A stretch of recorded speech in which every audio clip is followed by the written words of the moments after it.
திமுக அதிமுக வந்து ஏன் விமர்சனம் பண்ணுறாங்க அப்படின்னா அவங்களுக்கு பயம்.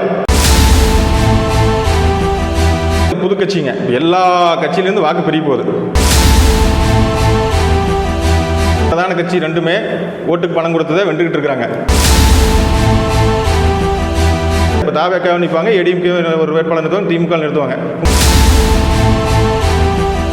1000 ரூபாய் பெண்களுக்கு கொடுக்குற அப்படின்னு சொல்லிட்டு பார்த்தீங்கன்னா கரண்ட் ஏற்றிட்டாங்க, சொத்து வரி ஏற்றிட்டாங்க.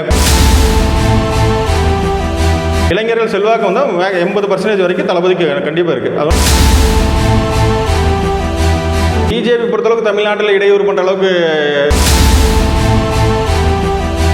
இவங்க 2 பேர் தான் மெயின் எதிரி. பிஜேபியுமே திமுக வந்து க்ளோஸ் ஆக போகுது கட்சியை. நீங்கள் 24 வாக்க போகிறீங்க என்னதான் சீமானுக்குமே பயம் வந்துருச்சு. அதனால் சம்மந்தம் இல்லாமல் மக்கள் வந்து எல்லாமே தெளிவாக தான் இருக்கிறாங்க. எதுக்கு சொல்கிறாங்க அந்த கதை? எந்த பிரச்சனையிலும் ஒரு கம்யூனிஸ்ட் போராடுற கிடையாது, ஒரு விடுதலை சிறுத்தை போராடுற கிடையாது. ஆனால் விஜய்க்கு ஓட்டு போடுன்னு சொல்கிறாங்க. அந்த மாதிரி நிறைய மக்கள் இருக்கிறாங்க. தளபதியுடைய செல்வாக்கு வந்து அங்கே தான் அதிகரிக்கிறது. என்ன காரணம் அப்படின்னா ஒரு கவுன்சிலர்ட்டு 50 கோடி 100 கோடி சாதாரணமாக இருக்குது. இன்றைக்கி ஒரு டிஸ்குவாலிஃபை பண்ணணும். அந்த எலெக்ஷனில் அவங்க நிற்கக்கூடாது. மற்ற நாங்கள் எல்லாம் பார்த்துட்டு வந்தேன். எல்லாம் பயப்பட்டோம்னா நாங்கள் வந்து களத்தில் நிற்க முடியாது. ஊழல் தான். ஊழல் தவிர்த்து உங்களுக்கு எதுவுமே தெரியாது. அதனால் வந்து ஒரு மாற்றம் வேணும். மக்கள் தெளிவாக இருக்கிறாங்க. போது தமிழக அதிர போது 24 முதலமைச்சர் உறுதி.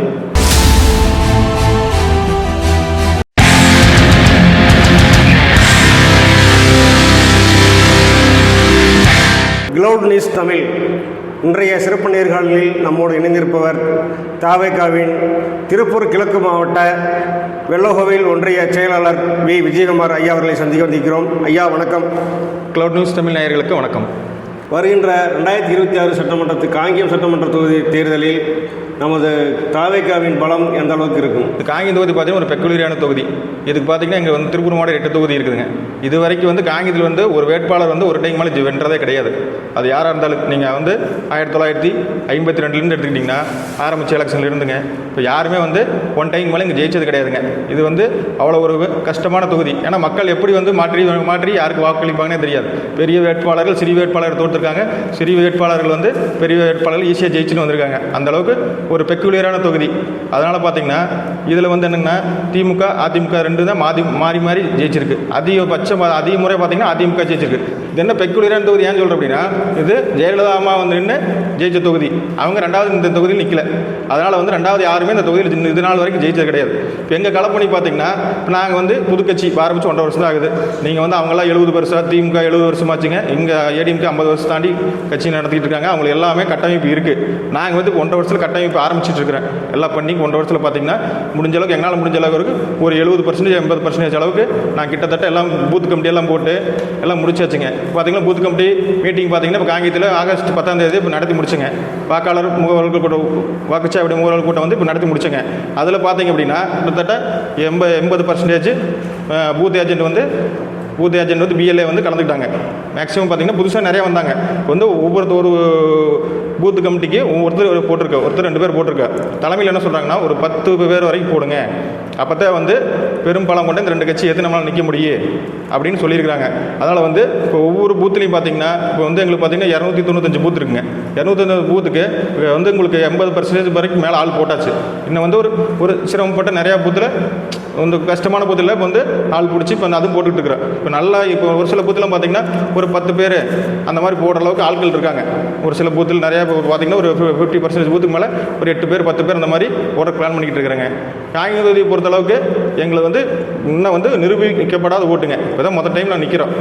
நான் வந்து இதுக்கு முன்னாடி தாவேக்கா வந்து நின்னது கிடையாது. தளபதி அவர்கள் ஒரு ஒற்றை முகத்தை வச்சு நம்ம வந்து களங்காண்க போகிறோம். அது வந்து 2026 இப்போவே வந்து எல்லா மீடியாவில் சொல்கிறது 20% அந்த மாதிரி கணித்து மேலே போய் சொல்லிட்டு இருக்காங்க. தளபதி அவர்கள் வந்து நடைபயணம் வர்றாரு.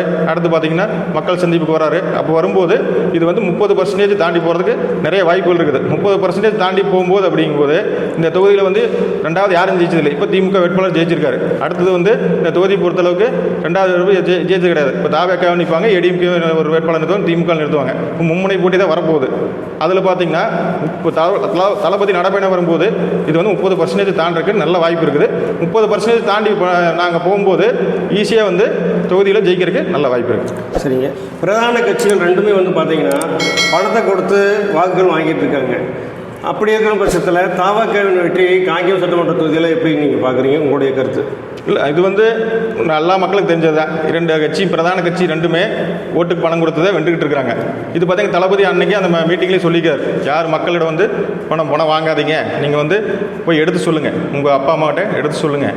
பணம் வாங்கினீங்கன்னா இப்போ நீங்கள் வந்து ஒரு 5 வருஷத்துக்கு நீங்கள் 1000 ரூபா வாங்குறீங்க அப்படின்னா நீங்கள் வந்து ஒரு நாளைக்கு 50 பைசா தான் கணக்கு, 50 பைசா தான் வரும். நீங்கள் அந்த 50 பைசா வந்து நமக்கு எதுக்குமே ஆகாது. அப்புறம் வந்து 1000 ரூபா பெண்களுக்கு கொடுக்குற அப்படின்னு சொல்லிட்டு பார்த்தீங்கன்னா கரண்ட் ஏற்றிட்டாங்க, சொத்து வரி ஏற்றிட்டாங்க, குடிநீர் வரி ஏற்றிட்டாங்க, இப்படி அத்தனையும் வந்து பொருளுடைய விலை ஏற்றிட்டாங்க. பெட்ரோல் டீசல் விலை குறைக்கிறாங்க, குறைக்கல. கேஸ் விலை குறைக்கிறாங்க, 500 ரூபாய் குறைக்கல. இந்த மாதிரி பார்த்தீங்கன்னா நம்ம எந்த வகையிலும் இந்த 1000 ரூபா யூஸ் ஆகாது. அவங்க ஒரு நாள் கொடுத்துட்டு 5 வருஷம் மக்களுடைய பணத்தை வந்து சுரண்டுவாங்க. அதனால் தளபதி சொல்கிற மாதிரி நாங்கள் வந்து ஒவ்வொரு வீட்டுக்குமே போய் அங்கே எங்கள் ஆட்களை வச்சு, எங்கள் தொண்டர்களை வச்சு எடுத்துரைப்போம். இந்த மாதிரி 1000 ரூபா வாங்காதீங்க, பணத்துக்கு வாங்கினீங்க விலை போனீங்க அப்படின்னா உங்களுக்கு 5 வருஷம் வந்து அவங்கள வந்து சுரண்டிடுவாங்க. எவ்வளோ சுரண்ட முடியுமோ சுரண்டிடுவாங்க. ஒவ்வொருத்தரும் சாதாரண அந்த ஆட்கள் இன்றைக்கி ஒரு எம்எல்ஏ, ஒரு கவுன்சிலர் எடுத்துங்க, ஒரு பஞ்சாயத்து தலைவர் எடுத்துங்க, ஒரு எம்எல்ஏ எடுத்துங்க, ஒரு மினிஸ்டர் எடுத்துங்க. இன்றைக்கெல்லாம் வந்து எவ்வளோ ஒவ்வொருத்தர் கோடி கோடியாக வந்து சாதாரண மலையாட்டு இருந்தாலும் இதை ஒவ்வொருத்தர் பார்த்தீங்கன்னா கோடி கோடியாக 500 கோடி 1000 கோடி, ஒரு கவுன்சிலர்ட்டு 50 கோடி 100 கோடி சாதாரணமாக இருக்குது இன்றைக்கி. ஒரு பார்த்தீங்கன்னா அந்த மாதிரி நீங்கள் 1000 ரூபா வாங்கினா அது உங்களுக்கு தான், மக்களுக்கு தான் பாதமாக போய் முடியும். நமக்கு நலத்திட்டங்கள் எதுவுமே வந்து சேராது. ஒரு சாலை போட மாட்டாங்க, ஒரு தண்ணி வசதி இருக்காது, ஒரு ரோடு வசதி இருக்காது. அந்த மாதிரி வந்து நிறையா பிரச்சனைகள் வரும். அதனால் வந்து 1000 ரூபாய் வந்து மக்கள் வந்து நாங்கள் எடுத்து தளபதி சொன்ன மாதிரி யாருமே வாங்காதீங்க அப்படின்னு சொல்லி எடுத்து சொல்லுவேன். முன்ன மாதிரி தேர்தல் டிஎன் சேஷனில் இருந்தார், அப்போல்லாம் தேர்தல் ஆணையம் வந்து ரொம்ப நேர்மையாக இருந்தது. நீங்கள் இந்த மாதிரிலாம் பணமே கொடுக்க முடியாது. அந்த மாதிரி நேர்மையான தேர்தல் ஆணையர்லாம் இருந்தாங்க. அன்றைக்கி வந்து பணம் கொடுத்தா டிஸ்குவாலிஃபை பண்ணாங்க வேட்பாளரை. அந்த மாதிரி வேட்பாளரை டிஸ்குவாலிஃபை பண்ணணும். இது வந்து தேர்தல் ஆணையம் வந்து கடும் நடவடிக்கை எடுக்கணும். நாங்கள் வந்து ப்ரூஃபெல்லாம் கொடுப்போம், அதுக்கு என்னென்ன ப்ரூஃப் எடுக்குமோ அன்றைக்கெல்லாம் எடுத்து எங்களால் கொடுக்க முடியும். ஆனால் வந்து இந்த மாதிரி நிறையா ப்ரூஃப் கொடுத்துமே ஒரு வேட்பாளர் வந்து பெரிய அளவுக்கு வந்து நடவடிக்கை இருக்கிறதில்ல. மறுபடியும் அவங்க எலெக்ஷன் நிற்கிறாங்க. எலெக்ஷன் நிறுத்தினாலும் மறுபடியும் அவங்களே வந்து நிற்கிறாங்க. அதனால் வந்து தேர்தல் ஆணையம் வந்து கடும் நடவடிக்கை எடுக்குது. வேட்பாளர் வந்து யார் பணம் கொடுக்க உறுதியாக உடனே டிஸ்குவாலிஃபை பண்ணணும். அந்த எலெக்ஷனில் அவங்க நிற்கக்கூடாது, மற்ற வேட்பாளருக்கு வாய்ப்பு கொடுக்கணும். அந்த மாதிரி வந்து தேர்தல் ஆணையம் கடுமையாக நடந்துக்கணும். சரிங்க. இப்போ மதுரை மாநாட்டில் வந்து விஜய் 634 தொகுதிகளில் வேட்பாளர்கள் நிறுத்தக்கூடிய வேட்பாளர்களை தாமே நிற்பதுக்கு சமம் என்று சொல்லியிருக்காரு. இது வந்து மக்கள் மத்தியில் எப்படி தாக்கத்தை ஏற்படுத்தும் நீங்கள் நினைக்கிறீங்க? கண்டிப்பாக பெரும் தாக்கத்தை ஏற்படுது. இப்போ என்ன காரணம்னா எப்படின்னா எம்ஜிஆர் ஒற்றை முகம். எம்ஜிஆருக்காகத்தான் அன்றைக்கி பார்த்தீங்கன்னா கட்சி ஆரம்பித்து 72 ஆரம்பித்தார். 77 ஒற்றை முகத்துக்காக சட்டப்பேரவை எலெக்ஷன்லேயே வந்து அவர் முகத்தை வச்சு தான் 234 தனிப்பெரும்பான்மை ஆட்சி அமைச்சாங்க. அதே மாதிரி எம்ஜிஆருடைய காலம் முடிந்தோடனே அதே ஒற்றை முகம் ஜெயலலிதாங்கிற ஒரு முகத்துக்காகவே அனைவரும் வாக்களித்தாங்க. அனைத்து சமூக மக்களும், இஸ்லாமியர்கள், கிறிஸ்துவர்கள், இந்துக்கள் அனைவரும் வாக்களித்து ஒரு மனதாக வந்து அவங்களை வந்து 3 முறை 4 முறை சீஃப் மினிஸ்டர் ஆகினாங்க. அதே மாதிரி நம்ம தளபதி அவர்கள் ஒற்றை முகம்.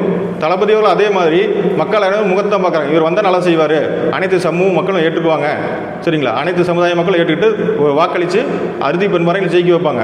அந்த ஒரு நம்பிக்கையில் தான் வந்து தளபதி வந்து ஒற்றை முகம். இப்போ வந்து எங்கள் முகத்துக்காகவோ வேறு யார் வேட்பாளர் முகத்துக்காக பெரிய அளவுக்கு வாக்கு வரப்போகிறதில்ல. தளபதி என்ற ஒற்றை முகத்துக்காக மட்டும் தான் இங்கே வந்து வாக்கு விழுவ போகுது. அதனால் வந்து தளபதி தான் எங்களுக்கு 234 வேட்பாளர், அவர் தான் எங்களுக்கு ஒற்றை முகம். பலவிதமான விமர்சனங்களுக்கு உங்கள் கட்சி ஆளாகிறது. பிற கட்சிகளின் விமர்சனங்களை நீங்கள் எவ்வாறு எதிர்பார்க்கிறீர்கள்? விமர்சனம் வரத்தான் செய்யுங்க. இப்போ பார்த்தீங்கன்னா இப்போ 2 கட்சி வந்து இதனால் 2 பேர் மாறி ஆண்டுகிட்டு இருந்தாங்க. அவங்க மக்கள் வந்து அவங்களுக்கு மாறி ஓட்டு போட்டுருந்தாங்க. இப்போ புதுசாக வந்து அவங்களுடைய வாக்குகளை கொத்தா எடுத்துகிட்டு போகும்போது 2 பேர் என்னங்க டென்ஷன் ஆகிறாங்க. அது இல்லாமல் என்னென்னா இப்போ சிறு கட்சிகள் அவங்க வாக்கு முழுசாக வந்து எங்களுக்கு வந்து தளபதிக்கு ட்ரான்ஸ்ஃபர் ஆகும்போது இப்போ விடுதலை சிறுத்தை எடுத்துக்கங்க, இப்போ நாம் தமிழர் எடுத்துங்க, ஏன் வந்து அங்கே சம்மந்தம் இல்லாமல் பேசுகிறாங்க அப்படின்னா எங்கள் தலைவர் மேலே தாக்குதல் பண்ணுறாங்க அப்படின்னா அவங்க ஓட்டு வந்து நிறையா வந்து பாதிக்கப்படுது. அவர் ஓட்டு சதவீதம் பார்த்தீங்கன்னா குறைய போகுது. இப்போ கிழக்கு மாவட்டத்தில் திருமாவளவன் ஒரு ஓட்டு வந்து நிறைய குறைய போகுதுங்க.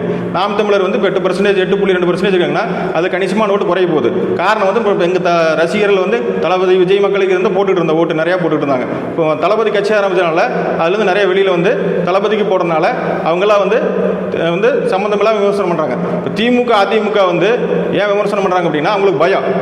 இப்போ வந்து திமுக வந்து சிறுபான்மை ஓட்டு மற்ற ஓட்டுக்கெல்லாம் வந்து கீழ்மட்ட அடித்தட்டு மக்கள் ஓட்டெல்லாம் நிறைய வாங்கிட்டு இருந்தாங்க. எங்கள் தளபதி வந்தோடனே கிறிஸ்துவர்கள் ஓட்டு, அடித்தட்டு மக்கள் ஓட்டு, சிறுபான்மை ஓட்டு முழுசாக வந்து பாதி உடைக்கிறதுனால மேக்ஸிமம் எங்களுக்கு வந்து விழுவுறதுனால நமக்கு வர ஓட்டு போகுது, நம்ம ஓட்டு பிரிக்கிறாங்க, நாளை வந்து 2020 ஜெயிக்க முடியுமான்னு அவங்களுக்கு சந்தேகம் வந்துருச்சு.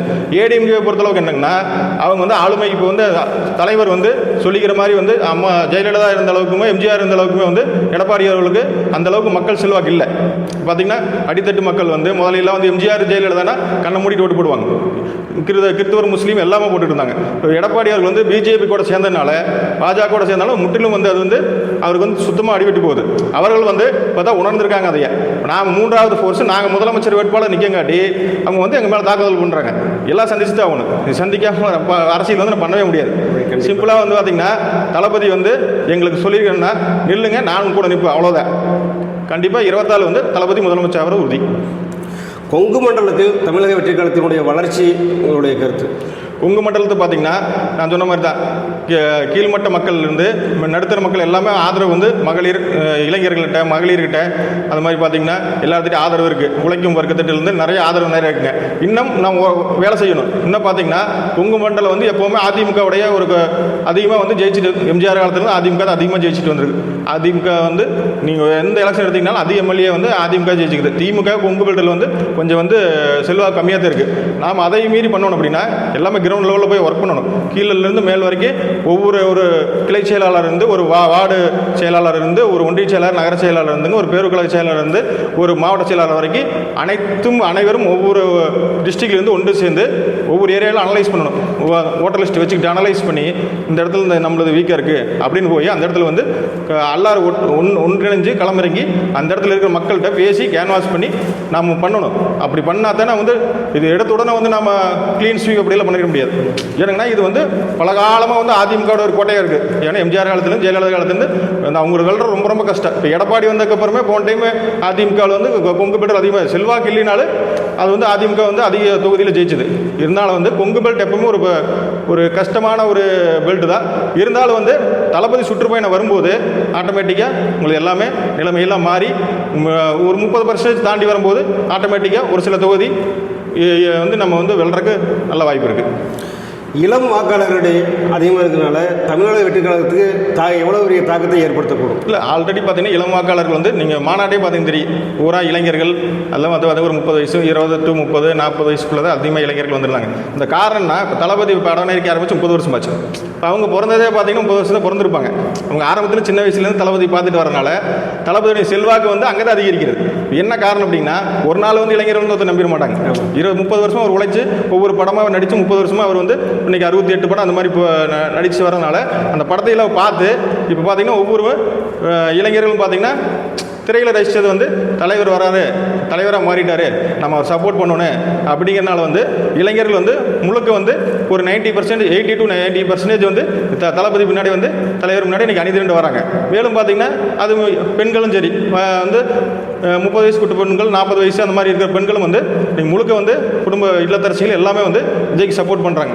என்ன காரணம் வந்து ஏதோ மாற்றம் நடக்கு, நம்ம எத்தனை நாளே வந்து இலையை வச்சுருந்துட்டாங்க, நம்மளை ஏதாவது கை தூக்கி விடுவார், பூசா வரட்டு, 2 பேர்த்தையும் பார்த்தாச்சு, நம்ம எதுவுமே செய்யலுங்க, அதனால் வந்து தளபதி வரட்டு அப்படின்னு எல்லா தரப்பட்ட மக்களும் நினைக்கிறாங்க. இளைஞர்கள் செல்வாக்கு வந்து 80% வரைக்கும் தளபதிக்கு கண்டிப்பாக இருக்குது. அது ஒன்றும் மாற்றுக்கிறது இல்லை. வரக்கூடிய 2026 சட்டமன்ற தேர்தலில் எந்த கட்சியினுடைய வாக்கு தாவேக்கு அதிகமாக பெறும் என்று நீங்கள் நினைக்கிறீர்கள்? இல்லை, 2026 இந்த புது கட்சிங்க எல்லா கட்சியிலேருந்து வாக்கு பிரிய போகுது.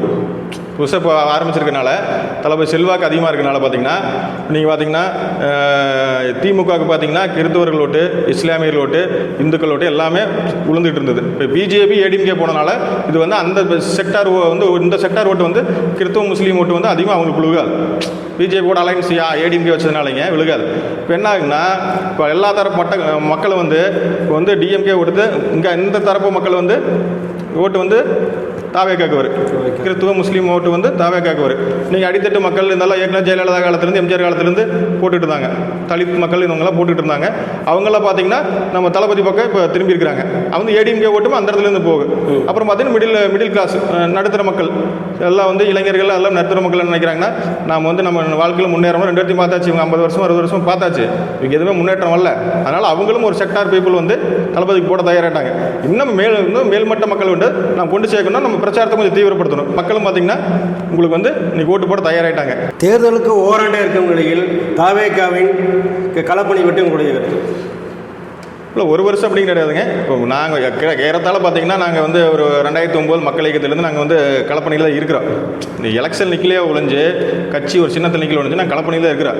நாங்கள் வந்து இப்போ புதுக்கட்சி அப்படின்னு எல்லாம் சொல்கிறாங்க, அப்படி கிடையாது. நாங்கள் வந்து ஏறத்தாழ பார்த்தீங்கன்னா கிட்டத்தட்ட வந்து நாங்கள் 20 வருஷமாக மக்கள் இயக்கமாக மாற்றினது கிட்டத்தட்ட 16 வருஷமாச்சு. 16 வருஷமாக ஒர்க் பண்ணிட்டு தான் இருக்கிறோம் ஃபீல்டில். எல்லாரும் போய் நீங்கள் விழியகம் குருதியகம் சரிங்களா, இலவச உணவு எல்லாம் வழங்கிட்டு தான் இருக்கோங்க.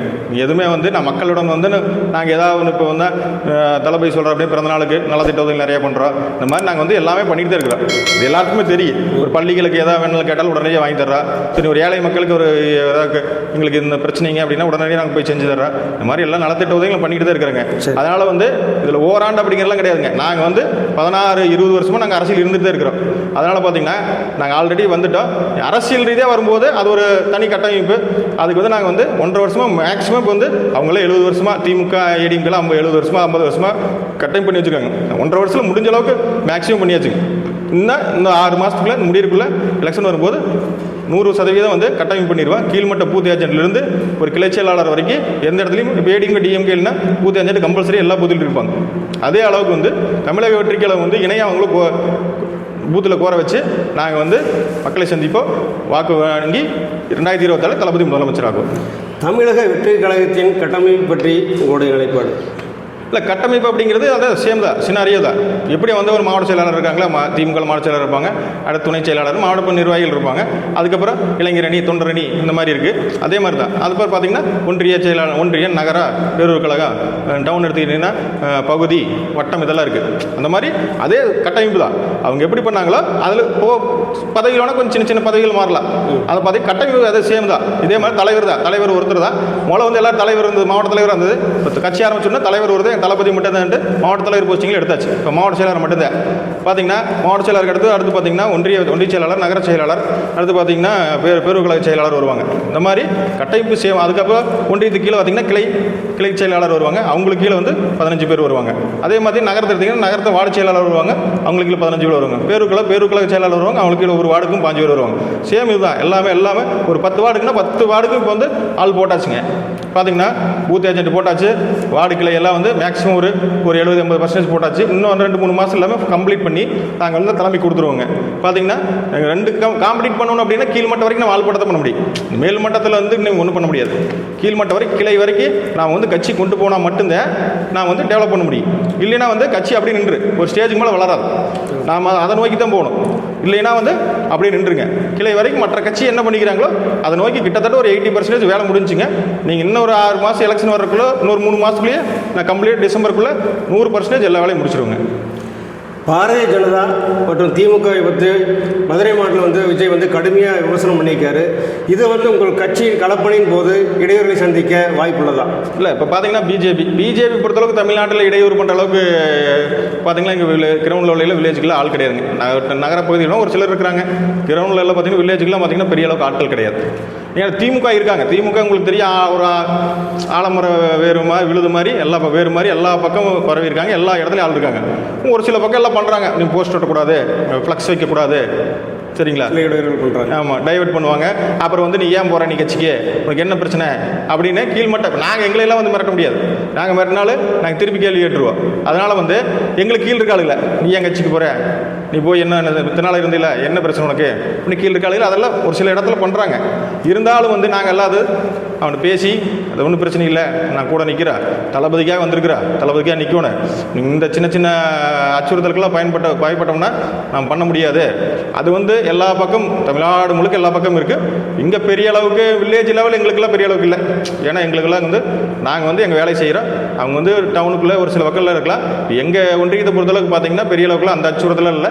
அப்படியே ஒருத்தர் 2 பேர் கேட்குறாங்கன்னா இப்படி சொல்கிறாங்கன்னா அப்படின்னா சரி நான் மாற்றிக்கிறேன் தம்பி அப்படின்னு சொல்லிவிட்டு அவங்க வந்து எங்கள் பின்னாடி வந்துடுவாங்க. ஒன்றும் பிரச்சனை இல்லை.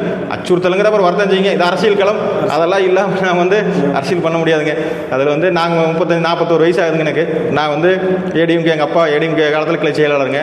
நாங்கள் 5 வயசுலேருந்து என்ன நோட்டீஸ் ஒட்டுறது சரிங்களா, என்ன பண்ணுவாங்க ஒன்று டோரில் ஸ்டிக்கர் ஒட்டுறதுலேருந்து என்ன பண்ணுவாங்க அப்படிங்கிற ஒவ்வொன்றா பார்த்து வளர்ந்துட்டு வந்துட்டேன். நாங்கள் அதுக்கெல்லாம் வந்து என்ன ஏடிஎம்கே எப்படி சண்டை போட்டுக்குவாங்க, கடைசியில் எப்படி சேர்ந்துக்குவாங்க, என்னென்ன பண்ணுவாங்க, உள்ளடி வேலை எல்லாம் பண்ணுவாங்க அப்படிங்கிறது எல்லாமே எங்களுக்கு தெரியும்.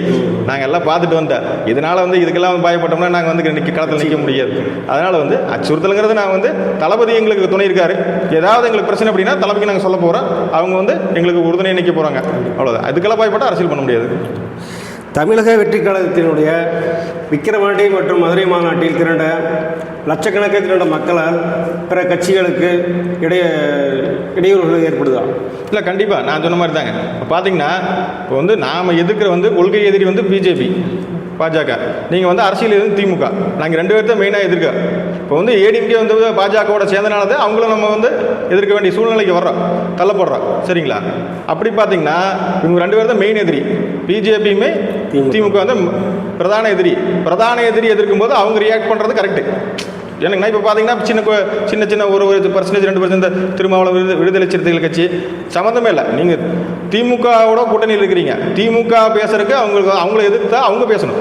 நீங்கள் வந்து சம்மந்தமில்லாத வந்து குறுக்கில் வந்து நீங்கள் வந்து விஜய் பேசுறது சும்மா ஒரு சினிமா வாசனமாக இருந்தது, வெற்று கூச்சல் மாதிரி இருந்தது, இதெல்லாம் உங்களுக்கு தேவையில்லை. ஏன்னா என்ன பயம் அப்படின்னா உங்கள் ஓட்டு போகுது, உங்களுக்கு கண் முன்னாடி தெரியுது. அவங்களுக்கு அந்த பயம் தெரியறதுனால அவங்கெல்லாம் வந்து திருமாவளவன் மாதிரி ஆட்களை வந்து வெற்று கூச்சல் அப்படிங்கிறாங்க. வெற்று கூச்சல் 2024 தெரிய போகுது. அவங்க என்ன நிலைமைக்கு போக போகிறாங்க, அவங்க நிற்க போகிற தொகுதியில் அவங்க நிற்க போகிற சொற்ப தொகுதி தான் அந்த 6 தொகுதி. சரிங்களா? அந்த 6 தொகுதி அதிகபட்சம் ஒன்றும் குறையல, எச்சலாக போகிற கிடையாது. இவ்வளோதான் நிற்க போகிறாங்க. அந்த 6 தொகுதி 4 ஜெயிச்சாங்க போன டைம். இந்த டைம் 4 தோக்க போகுது. வன்னியரசு இந்த மாதிரி ஆட்கள்லாம் வந்து இதனால தான் வந்து விஜய் வந்து தளபதி வந்து கூத்தாடி இந்த மாதிரி தரந்தாழ்ந்து விமர்சிக்கிறாங்க. காரணம் வந்து பயம். அப்புறம் சீமான் பார்த்தீங்கன்னா சொல்ல வேண்டியதில்லை. நீங்கள் வந்து டோட்டலாக வந்து க்ளோஸ் ஆக போகுது கட்சியை. நீங்கள் 24 பார்க்க போகிறீங்க. என்னதான் வாய்ச்சவடால் பேசினாலுமே ஒன்றும் நடக்க போகிறது கிடையாது. அதனால் வந்து சீமானுக்குமே பயம் வந்துருச்சு. அதனால் சம்மந்தம் இல்லாமல் வந்து நீ வந்து ஆளும் தரப்பு தான் விமர்சிக்கணும். அவங்க 1000 தப்பு பண்ணுறாங்க. இப்போ வந்து பார்த்தீங்கன்னா தூய்மை பணியாளர் பிரச்சனை இந்த மாதிரி இருக்குது. அந்த பிரச்சனைலாம் இப்போ திருமாவளவன் இந்த மாதிரி ஆட்கள் மேல்பாதி கிராமத்தில் கோயிலுக்குள்ளே போக முடியல. சரி, இந்த மாதிரி பிரச்சனை இருக்குது. அதெல்லாம் நீங்கள் பேசுகிற விட்டு போட்டு நீங்கள் சம்மந்தம் இல்லாமல் புதுசாக கட்சி ஆரம்பிச்சு பேசுறீங்கன்னா உங்களுக்கு பயம். அந்த மாதிரி கம்யூனிஸ்ட் பிரச்சனை இல்லை. கம்யூனிஸ்ட் அவங்க இருக்கிறாங்க. அவங்க காலமே என்ன ஆகி போச்சு. இன்றைக்கி கம்யூனிஸ்ட் வந்து முதலெல்லாம் வந்து வசூல் பண்ணி கட்சி நடத்துனாங்க. இன்றைக்கி திமுக டைரெக்டாக அக்கௌண்ட்லேயே பணம் வாங்க ஆரம்பிச்சிட்டாங்க. அவங்க ஒத்துக்கிட்டாங்க. இதில் ஒன்றும் நடக்க போகிற கிடையாது. சரிங்களா? அது வந்து அவங்களா வந்து ஒரு கணக்கிலே இல்லை எங்களுக்கு. சரிங்களா? அந்த கண்டிஷன் தான் இருக்குது. அப்புறம் திமுக எதிர்க்கிறது அப்படின்னா திமுக எதிர்த்து தந்துடணும், வேறு வழியில். ஏன்னா நான் சொன்ன மாதிரி கிறிஸ்துவ வாக்கு, இஸ்லாமிய வாக்கு, சரிங்களா, அடிமட்ட வாக்கு, சரிங்களா, எல்லாம் வந்து உடையுது. எவ்வளோ உடையுன்னு அவங்களுக்கு தெரியல. நிறைய போகிறாங்களே, கூட்டமாக போகிறாங்களே, எவ்வளோ போக போகுது. நம்ம இந்த தொகுதியில் 500 ஓட்டு, 1000 ஓட்டு, 2000 ஓட்டு ஜெயிச்சதில் கிட்டத்தட்ட 30-40 தொகுதி போன டைம் அவங்க ஜெயிச்சது. 150 தொகுதியில் 40 கிட்டத்தட்ட நான் ஒரு 1000-2000 ஓட்டு, 500 ஓட்டு, 2-3000 ஓட்டு ஜெயிச்சதில் ஒரு கிட்டத்தட்ட 30-40 தொகுதி. இப்போ என்ன பயம்னா இப்போ நாம் எவ்வளோ ஓட்டு வாக்கு வாங்குறோம்னே தெரியல உங்களுக்கு. நம்ம ஓட்டை வந்து நம்ம ஓட்டை அதிகமாக பிரித்து கொண்டு போயிட்டாங்க அப்படின்னா நாம் 70-80 தொகுதியில் தோற்று போய் வாங்கினது இல்லையா, நம்ம கடைசியில் வந்து 50-60 தொகுதியோடு வராது. அந்த கண்டிஷன் வந்து அவங்க பயப்படுறாங்க. பிஜேபி அப்படின்னா ஒரு அவங்க கொள்கை எதிரி, அதை தெரிஞ்சு வச்சு சாதி மதத்தை வச்சு பிளவுபடுத்தி வாங்க. தமிழ்நாட்டு மக்கள் என்றைக்கும் அவங்களை ஏற்றுக்க மாட்டாங்க. அதனால் வந்து அவங்க நம்ம பெரிய அளவுக்கு ஒன்றும் கணக்கில் அவங்க விமர்சனம் பண்ணுறது அவங்க என்னதான் நம்மளை விமர்சனம் பண்ணாலும் நம்ம விமர்சனம் தான் எடுபடு. அவங்க பண்ணுற விமர்சனம் எடுபடாது தமிழ்நாட்டு மக்களிடம். அவங்க யாருமே வந்து தமிழ்நாட்டு மக்கள் ஏற்றுக்கிறது இல்லை. அதனால் அது பண்ணத்தான் செய்வாங்க. அதெல்லாம் தாண்டி போய் தான் ஆகணும். மற்ற கட்சிகளுடைய விமர்சனங்களுக்கு நீங்கள் செவிசேய்க்காமல் இருப்பது உங்களுடைய கட்சிக்கு பலவீனத்தை ஏற்படுத்தாதா? இல்லை, அப்படி இல்லை. நீங்கள் பார்த்தீங்கன்னா இப்போ எங்களுக்கு செய்தி தொடர்பாக இருக்காங்க, எல்லாம் சொல்லிட்டு தான் இருக்காங்க. தளபதி எல்லாத்துக்கும் நேரடியாக போய் சொல்ல முடியாது. சரிங்களா? ஒரு மாநாட்டில் என்ன மெசேஜை சொல்லிட்டு போயிடுறாரு, அவ்வளோதான். நீங்கள் எங்களுக்கு பார்த்தீங்கன்னா எங்கள் கொள்கை பல செயலாளர் இருக்கிறாங்க, எங்களை வந்து செய்தி தொடர்பாளர் இருக்கிறாங்க. இவங்களாம் பார்த்தீங்கன்னா இப்போ லயோலாமணி, இப்போ ரமேஷ், இந்த மாதிரி வந்து நிறையா பேர் பார்த்தீங்கன்னா டிவி டிபேட்டில் கலந்துக்கிறாங்க. அவங்க நிறைய யூடியூப் சேனலுக்கு கொடுக்குறாங்க. அவங்க என்ன தளபதி என்ன சொல்கிறாரோ அதை அவங்க சொல்கிறாங்க. அவங்க தனிப்பட்ட கருத்தெல்லாம் கிடையாது. அப்படி விமர்சனம் வந்து நான் ஒரு தனிப்பட்ட முறையில் வந்து நான் ஒருத்தர் விமர்சனம் பண்ண முடியாது. தளபதி என்ன நினைக்கிறோம் அதை நான் இப்போ பேச முடியும். தளபதி சொல்லாத வந்து நான் வந்து அப்படி பேசி சர்ச்சையெல்லாம் பண்ண முடியாது. இப்போ அதெல்லாம் வந்து லயோலாமணி ரமேஷில் வந்து தெளிவாக வந்து இந்த மாதிரி ராம்குமார் இந்த மாதிரி நிறைய பேர் வந்து யூடியூப் சேனலுக்கு கொடுக்குறாங்க. அவங்க வந்து ஸ்டாண்ட் என்னவோ தலைமை என்ன ஸ்டாண்ட் எடுக்குதோ அந்த ஸ்டாண்டை வந்து கிளியராக சொல்லிடுறாங்க. அதனால் வந்து இதெல்லாம் வந்து விமர்சனம் அது நம்ம ஏற்றுக்கிட்டு தான் ஆகணும். அதனால் அதெல்லாம் ஒன்றும் பண்ண முடியாது. நம்ம கட்சித் தலைவர் விஜய் வந்து மக்களை சந்திக்க சுற்றுப்பயணம் செல்ல இருப்பதாக மதுரை மாநாட்டில் தெரிவிச்சுக்கிறார். அவரோட சுற்றுப்பயணத்தை எங்கேருந்து ஆரம்பிப்பாருங்கிறது உங்களுடைய கருத்தை சொல்லுங்கள். இல்லை, அது எங்கிருந்தாலும் தமிழ்நாட்டில் எங்கிருந்து ஆரம்பித்தாலும் சுற்றுப்பயணம் வரும்போது மிகப்பெரிய எழுச்சி வரப்போகுது. இப்போவே பயந்து கிடக்குறாங்க. 20% தாண்டி வந்து எல்லா கருத்துக்கணிப்பும் சொல்கிறாங்க. இன்னும் வந்து களத்துக்கு வரும்போது 30 தாண்டி போயிடுச்சு. 30 to 35%, இன்னொரு 15%, 10 to 15 பேர், இப்போ 20 பேர் 100 பேருக்கு 20 பேர் போடுறதுக்கு இந்த மாதிரி கருத்துக்கணிப்பு சொல்கிறாங்க. இன்னொரு 10 பேர் கன்வின்ஸ் ஆகி போடலாமா வேண்டாமான்னு இருக்கிறவங்க ஒரு 10-15 பேர் போட்டு ஒரு 35 to 40% வந்துட்டு அப்படின்னா ஒரு 30% தாண்டி மேக்ஸிமம் பார்த்தீங்கன்னா மூணா பிரியும் போது ஒரு 100 ஓட்டு விழுது அப்படின்னா நம்ம ஒரு 30 தாண்டிட்டோம்னால அவங்களுக்கு ஈக்குவலாக வந்துடுறாங்க. 30 வாங்கும்போது நீங்கள் ஒரு 35ன்னு போகும்போது ஈஸியாக வந்து 234 தொகுதியில் மெஜாரிட்டியான தொகுதியில் 118 பேர் நமக்கு அதுக்கு மேலே ஜெயிக்கிறதுக்கு நல்ல வாய்ப்பு இருக்குது. அதனால் வந்து இதெல்லாம் வந்து பார்த்திங்கன்னா இப்போ 234 தொகுதியில் சுற்றுப்பயணம் போகும்போது போடணும் அப்படின்னு போடக்கூடாதுன்னு நினைக்கிறவங்க போடுவாங்க. அதனால் வந்து மக்கள் தயாராக இருக்கிறாங்க. வருட்டு என்ன பண்ணுறாரு அப்படின்னு பார்க்க தயாராக இருக்காங்க. வந்தாலும் மிகப்பெரிய எழுச்சி வரப்போகுது. கண்டிப்பாக வந்து நீங்கள் வந்து 30% தாண்டி போகத்தான் போகுது. அப்போ வந்து இன்னும் வந்து கதறல் சத்தம் இவங்க 2 கட்சியிலேருந்து அதிகமாக கேட்கத்தான் போகுது. அதை நீங்கள் பார்க்கத்தான் போகிறீங்க. மக்கள் வந்து ஏற்றுக்க தயாராகிட்டாங்க. ஏன்னா மாற்றம் வேணும். இவங்க 50 வருஷம் பாட்டாங்க. இப்போ அதை ஒரு கொள்ளை வந்து 1000 கொடுத்துட்டு கொள்ளை அடிக்கிறாங்களே ஒழிஞ்சு ஊழல் தான். ஊழல் தவிர்த்து உங்களுக்கு எதுவுமே தெரியாது. 4 லட்சம் கோடி இருந்து வச்சுட்டு போனாங்க 4 வருஷத்தில். இப்போ 8 லட்சம் கோடி ஆயிடுச்சு 4 வருஷத்தில். கோடி 4.5 லட்சம் கோடிக்கு என்ன பண்ணாங்க? மக்களுக்கு என்ன பண்ணாங்க? இன்னும் என்ன பண்ணாங்களே தெரியல. கேட்டால் இலவசம் அந்த காலை உணவு போடுறா, இந்த 1000 ரூபா கொடுக்குறா. மக்கள் இதெல்லாம் கேட்கவே இல்லை. மக்களுக்கு என்ன அடிப்படை வச்சு செஞ்சு கொடுங்க. அவங்க வாழ்வாதாரத்தை உயர்த்துங்க. 500 ரூபா சம்பளம் வாங்கிட்டுருங்க. அவங்களுக்கு 700 800 அவங்களும் வாங்கிட்டு போகிறாங்க. ஒரு 200 300 வச்சு பண்ணிங்கன்னா மாதம் 10,000 ரூபாச்சு. நீங்கள் கொடுக்குற 1000 ரூபா இருக்காது. நீங்கள் மக்களுக்கு வந்து மக்களுடைய வந்து வருமானத்தை அதிகம் பண்ணணும். இன்கம் அதிகம் பண்ணிங்கன்னா ஆட்டோமேட்டிக்காக அவங்க வேணுங்கிறத அவங்க வாங்கி போகிறாங்க. நீங்கள் அதை பண்ணல. கடைசி வரைக்கும் இப்போ தூய்மை பணியாளர்கள் வந்து 22,000 சம்பளம் கொடுத்தாங்க. 22,000 கொடுத்துட்டு இருந்தாங்க. இப்போ வந்து ஒரு தனியார் நிறுவனத்தை கொடுத்தா 15,000 தான் கொடுப்பேன் அப்படின்னு கொடுக்காட்டி தான் அவங்க போராடுறாங்க. அவங்க வந்து நிரந்தரம் வேணுங்கிறது ஸ்டாலினே வந்து சொல்லியிருந்தார். தேர்தல் வாக்குறுதியில் போன டைம் சொல்லியிருந்தார். நிரந்தரம் கூட பண்ணாட்டி பரவாயில்ல, இருக்கிற சம்பளத்தையும் பிடிங்கிட்டு கம்மி பண்ணிட்டு அவங்க எப்படி வேலை செய்வாங்க? இப்போ காலையில் வர்றாங்க, ஒரு தூய்மை பணியாளர் வந்து சாக்கடை எழுறாங்க, குப்பை எழுறாங்க. இந்த மாதிரி வந்து நாட்டை சுத்தமாக வச்சுருக்காங்க. தமிழ்நாட்டை வந்து சென்னையில் மாதிரி பெரிய சிட்டியில் வந்து சுத்தமாக வச்சுருக்கிறது பெருசு. நீங்கள் அவங்க ஒரு இருக்கிறதையும் உரிமையும் பறிச்சுக்கிட்டு அவங்க வாழ்வாதாரத்துக்கு உண்டான காசையும் பறிச்சுக்கிட்டு பண்ணீங்க அப்படின்னா நீங்கள் வந்து 2026 கண்டிப்பாக தோக்கிறது உறுதி. புதிய வேட்பாளர்களை வரும் தாவேக வேட்பாளர்களை மக்கள் ஏற்பார்களா? இல்லை, அப்படி கிடையாதுங்க. இப்போ பார்த்தீங்கன்னா 2022 பார்த்தீங்கன்னா 1990 எம்ஜிஆர் கட்சி புது கட்சி தொடங்கும் போது இடைமுக தொடங்கும் போது எல்லா வேட்பாளர் புதுசு தான். சரிங்களா? அன்னைக்கு வந்து எம்ஜிஆர் ஒற்றை முகம் தான். எம்ஜிஆர் முகத்துக்காகத்தான் மக்கள் ஓட்டு போட்டாங்க. சரிங்களா? அந்த மாதிரி அப்புறம் அதுக்கப்புறம் பார்த்தீங்கன்னா ஜெயலலிதா பார்த்தீங்கன்னா ஒவ்வொரு டைம் பார்த்தீங்கன்னா 100 பேர் மாற்றி 234 தொகுதியில் புது வேட்பாளர் 100 பேர் போடுவாங்க. யாருனே தெரியாது. திடீர்னு பார்த்தீங்கன்னா ஒரு கிளைச்செயலாளர் இருப்பார், அவரை போட்டு விருத வேட்பாளர் வேலை செய்யிட்டு போயிடுவாங்க. சரிங்களா? அந்த மாதிரி மக்களிடம் பார்த்தீங்கன்னா ஆதரவு வந்து ஒற்றை முக தளபதிக்காக. சரிங்களா? மற்றபடி பார்த்தீங்கன்னா புது வேட்பாளர் நான் நீங்கள் அப்படிலாம் கிடையாது. தளபதி வந்து நிற்கிறாரு, நான் நிற்கிறத நான் நினச்சிங்க போய் எல்லாம் போய் ஊழி விட ஓட்டு கேளுங்க. சரிங்களா? மக்கள் ஆதரவு கண்டிப்பாக கிடைக்கும். ஈஸியாக வந்து நம்ம அவங்க வந்து ஜெயிச்சிடலாம். நீங்கள் அந்த நோக்கத்தில் போகணும். முடிஞ்சு நீங்கள் வந்து அவங்களுக்கு வேலை செய்ய மாட்டேன் இவங்களுக்கு வேலை செய்ய மாட்டேன் அப்படிலாம் இருக்கக்கூடாது. அது வந்து தளபதியுடைய அன்னைக்கே சொல்லிட்டார். கட்சி ஆரம்பிக்கும் போது எல்லாம் ஒற்றுமையாக செய்யணும். புதுசாக இருந்தாலுமே எப்படி வந்து இப்போ வந்து எம்ஜிஆர் எப்படி வந்து ஒரு ஒற்றை மூத்துக்காக நின்னாரு, ஜெயலலிதா மூத்துக்காக எப்படி ஓட்டு, அதே மாதிரி தளபதி மூத்தம் கண்டிப்பாக விழுவு. 234 தொகுதியும் தளபதி தான் வேட்பாளர் நிற்கிறாரு. அதை வந்து யாருனாலும் எளிமையான ஆளுனாலும் நாங்கள் எளிமையான ஆட்கள் தான் மேக்ஸிமம் நிறுத்த போகிறாங்க. ஏன்னா எல்லா கட்சியில் இருக்கிறவங்க பூரா எளிமையான ஆட்கள். பார்த்தீங்கன்னா ஒரு ஆட்டோ ஓட்டுநருக்கு மாவட்ட செயலாளர் கொடுத்துருக்காங்க. அந்த மாதிரி பார்த்தீங்கன்னா நிறையா பேர் எளிமையான ஆட்களுக்கு தான் மாவட்ட செயலாளர், ஒன்றிய செயலாளர், நகர செயலாளர் கொடுத்துருக்காங்க. இங்கே ஒருத்தர் பணம் படித்தவங்களாம் கிடையாது. 2 கட்சி பணம் கொள்ளடிச்சு வச்சுக்கோங்களேன், எங்கிட்ட பணம் கிடையாது. அதனால் வந்து எல்லாமே 234 தொகுதி எளிமையான ஆட்கள் தான் நிற்க போகிறாங்க. அது வந்து தளபதி யார் அறிவிக்கிறாங்களோ அவங்களுக்காக எல்லாருமே ஒன்றிணைந்து கலப்பணி செய்வோம். அவங்கள வெளில வைப்போம். 2026 தளபதி முதலமைச்சராகுவோம். அனைவருமே சமம் என்று சொல்லியிருக்கும் விஜய் பெண் வேட்பாளர்களுக்கு முக்கியத்துவம் கொடுப்பாரா? இல்லை, கண்டிப்பாங்க. நீங்கள் வந்து அது வந்து அனலைஸ் பண்ணுவாங்க. நீங்கள் அதுக்கு ஒரு டீம் இருக்குது, அனலைஸ் பண்ணி அனைவரும் சம்மதம், எங்களுக்கு வந்து ஜாதி மதம் கிடையாது, ஆண் பெண் என்கிற பாகுபாடு கிடையாது, எல்லாமே எங்களுக்கு தளபதி அந்த எல்லாம் கற்றுக் கொடுத்துருக்காரு. பார்த்தீங்கன்னா 2024 எந்தெந்த தொகுதியில் பெண் வேட்பாளர்களுக்கு பெண் வேட்பாளர் அதிகமாக இருக்கிறாங்க, அந்த தொகுதியில் நம்ம தளபதிக்கு பெண் வேட்பாளர் பெண்கள் அதிகமாக இருக்காங்க, பெண் வேட்பாளர் நிறுத்தினா அவங்களுக்கு ஆதரவு கிடைக்கி ஈஸியாக அந்த யார் ஆப்போசிட்னாலும் அவங்கள வீழ்த்தலாம் அப்படிங்கிற மாதிரி ஒரு ஸ்ட்ராட்டஜி எடுப்பாங்க. எந்தெந்த தொகுதியும் அதை எடுத்து மேக்ஸிமம் பார்த்தீங்கன்னா எப்படி இருந்தாலும் அவங்க மேக்ஸிமம் எவ்வளோ எந்தெந்த தொகுதியில் பெண் வேட்பாளர் நிறுத்த முடியுமோ கண்டிப்பாக நிறுத்துவாங்க. வெல்லக்கூடிய தொகுதியில் அந்த மாதிரி எடுத்து போட்டி ஓடுற மாதிரி அந்த எந்தெந்த தொகுதியில் பெண்கள் வந்து ரெடியாக இருக்காங்களோ அந்த தொகுதியில் பெண்கள் நிறுத்துறதுக்கு கண்டிப்பாக வாய்ப்பு இருக்குது.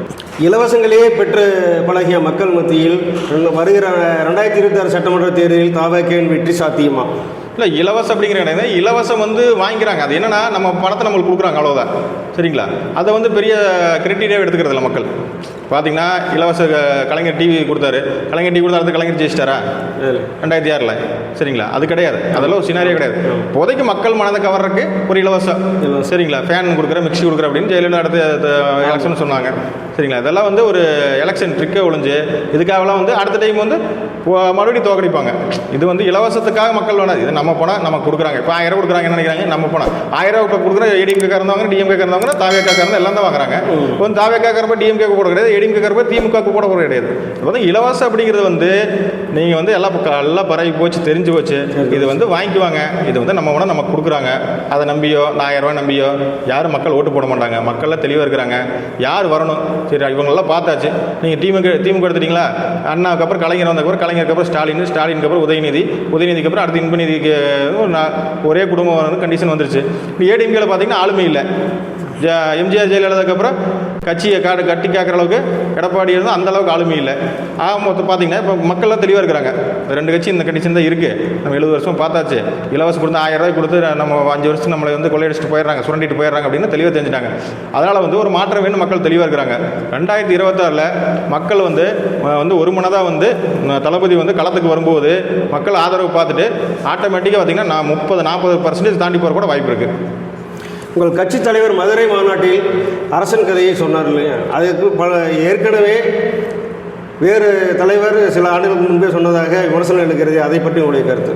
இல்லை, அது வந்து எல்லாருமே கதை சொல்கிறாங்க. இப்போ வந்து சினிமா ஸ்டேஜில் பார்த்தீங்கன்னா ஒரு பட இசை வெளியீட்டு விழாவில், ஒரு வெற்றி விழாவில் எல்லாருமே வந்து குட்டி கதை சொல்கிறாங்க. எங்கள் தளபதி குட்டி கதை சொல்கிறது வழக்கம்.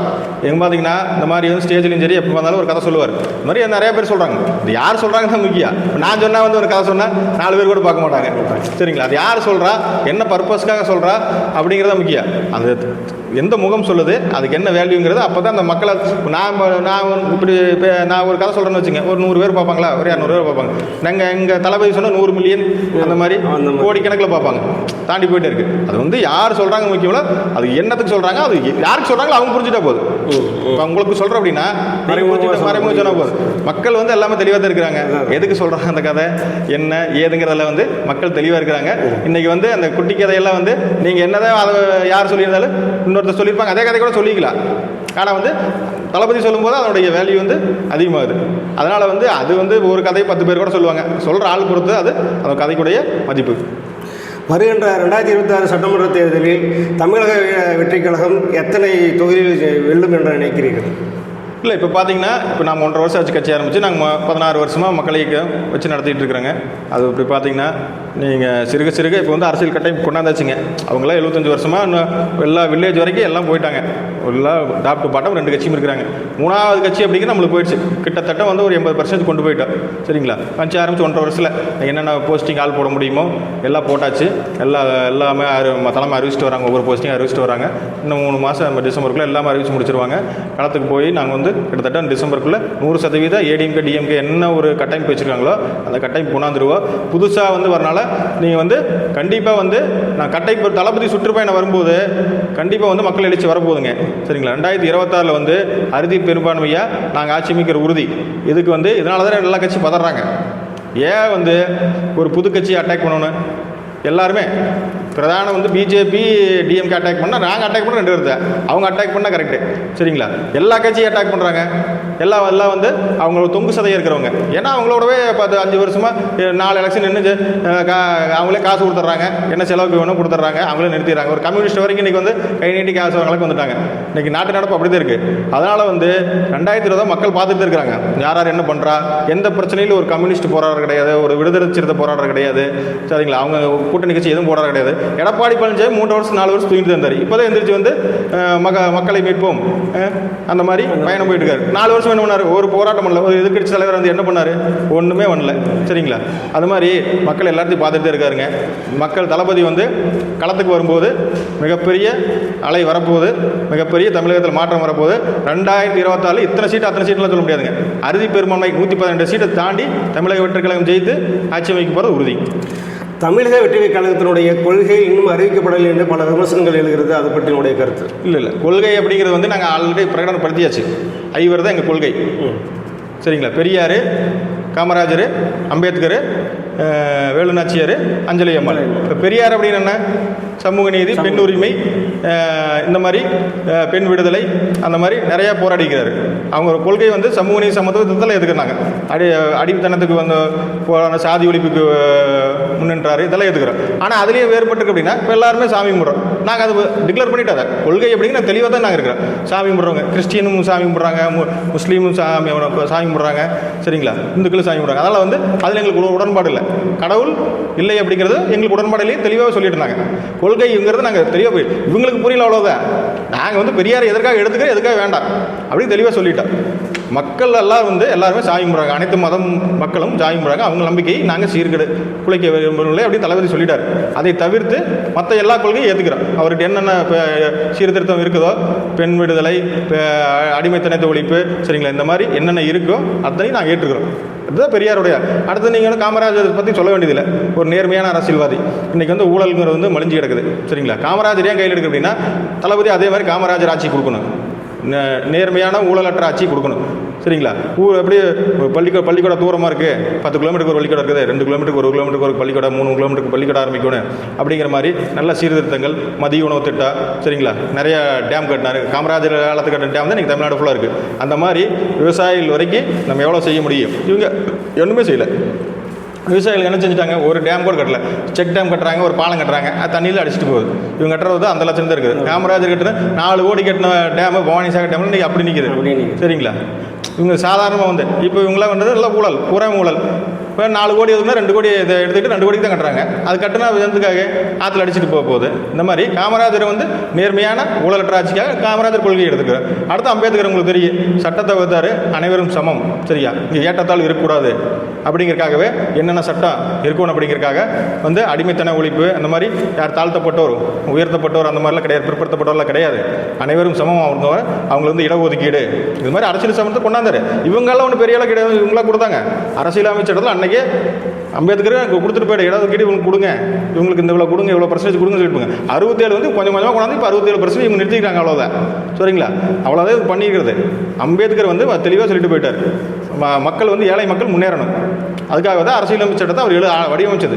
இவங்களுக்கு பணக்காரங்களுக்கு அவங்களுக்குலாம் கிடையாது. கண்டிப்பாக இவங்க தான் பணக்காரனாங்க. அதை வச்சு நீங்கள் எந்த ஏழை முன்னேறிட்டாங்க? இப்போ நீங்கள் வந்து தாழ்த்தப்பட்டவருக்கு 67% ரிசர்வேஷன் தராங்க. இப்போ எத்தனை பேர் முன்னேறிட்டாங்க? அதில் ஒருத்தரும் முன்னேறல. சரிங்களா? அப்படியே இருக்காங்க. சரிங்களா? அதெல்லாம் அம்பேத்கர் வந்து என்னென்ன சீர்திருத்தம் பண்ணி கொடுத்துட்டு போயிட்டார். அப்புறம் பார்த்தீங்கன்னா வேலுநாச்சியார் பார்த்தீங்கன்னா முதல் சுதந்திர பெண் போராட்ட தியாகி. பெண் எதுக்காக வச்சிருக்கு அப்படின்னா பெண்கள்லாம் வீரமாக இருக்கணும், எதுக்கு பயப்படக்கூடாது. நாளைக்கு வந்து இன்றைக்கி நிறையா பார்த்தீங்கன்னா பாலியல் வன்கொடுமை பார்த்தீங்கன்னா எல்லாம் நடக்குது. உங்களுக்கு தெரியும். பார்த்தீங்கன்னா இந்த நடக்கிற இந்த 3 வருஷத்தில் எத்தனை பாலியல் வன்கொடுமை, சரிங்களா, எத்தனை பெண் குழந்தைகளை வந்து ரேப் பண்ணுறாங்க. இந்த மாதிரி நிறையா வந்து நடந்துகிட்டு இருக்குது. சட்டம் ஒழுங்கு வந்து ரொம்ப வந்து மோசமாக இருக்குது. அது பெண்கள் எடுத்த வந்து அவங்கள வந்து கடுமையான நடவடிக்கை எடுக்கணும். ஒரு பெண்கள் கடுமையான நடவடிக்கை எடுத்தீங்கன்னா தானே நீங்கள் வந்து அடுத்து ஒரு தொட மாட்டேன். நீங்கள் எந்த நடவடிக்கையும் இல்லை. அதில் பார்த்தீங்கன்னா பாதி பேர் திமுக காரனாக இருக்கிறேன்.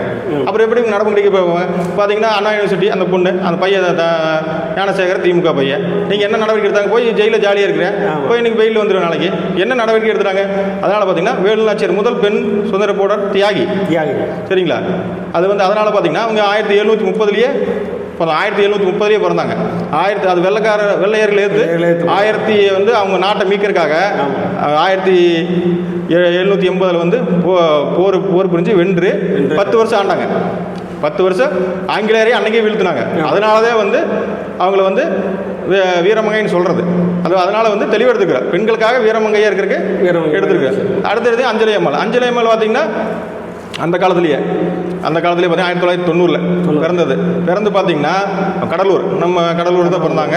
அவங்க பார்த்தீங்கன்னா அப்போ ஒத்துழையாமை இயக்கம் இதுக்கெல்லாம் வந்து எதிர்த்து இலக்காரங்களை காந்தியடிகள் வந்து ஒத்துழையாமை இயக்கத்தில் வந்து போராடுறதுனால அவங்க கர்ப்பமாக இருக்கும்போது சிறையில் அடிச்சாங்க. சரிங்களா? இதுபோல் ஆங்கிலேயரை துன்புறுத்தினாங்க. அப்பவும் சமூக சீர்திருத்தம் அதெல்லாம் விடாமல் பண்ணிங்க அவங்க வந்து வந்தாங்க. அப்புறம் பார்த்தீங்கன்னா 3 டைம் எம்எல்ஏ. சுதந்திரம் பிறகு முன்னாடி 2 டைம் 1937 46. சுதந்திரம் அடைஞ்சதுக்கப்புறம் ஒரு டைம் எம்எல்ஏ இருந்தாங்க 1952. சரிங்களா? இந்த மாதிரி அந்த காலத்திலேயே வந்து அவங்க தனது வீட்டை எல்லாம் கொடுத்து ஏழை மக்களுக்கு கொடுத்து, சரிங்களா, ஏழை மக்களுக்காக எம்எல்ஏ ஆகியும் சேவைன்னு செஞ்சு ஏழை மக்களுக்கு தன் வீட்டெல்லாம் விற்று கொடுத்து, அப்புறம் கட்சிக்காரங்களை பார்த்து வேண்டாம் அப்படின்னு அவங்க வீட்டில் திருப்பி அவங்க தான் நீங்கள் எழுதி கொடுத்துருவீங்க அப்படின்ட்டு அவங்க பையன் பேரில் எழுதி கொடுத்த வரலாறுலாம் இருக்குது. சும்மா வந்து ஒருத்தர் வந்து கொள்கையாக வந்து எடுத்துக்க மாட்டாங்க. எல்லாம் அனலைஸ் பண்ணித்தான் கொள்கை இருப்பாங்க. இவங்களுக்கு என்ன கொள்கை இருக்குது? கொள்ளையடிக்கிற மட்டும் தான் கொள்கை. இவங்க என்ன பண்ணிட்டாங்க? அதிமுக என்ன கொள்கை இருக்குது? ஒன்றுமே கிடையாது. ஒன்று திமுக எதிர்ப்பு. சரிங்களா? அவ்வளோதான். திமுக என்ன இருக்குது? திமுக பார்த்தீங்கன்னா கொள்கை அது பண்ண பெரியார் சொல்லுவாங்க. பெரியார் கட்சி ஆரம்பிக்க வேண்டாம்னு சொல்லி தான் அண்ணாவே ஆரம்பிச்சாரு. சரிங்களா?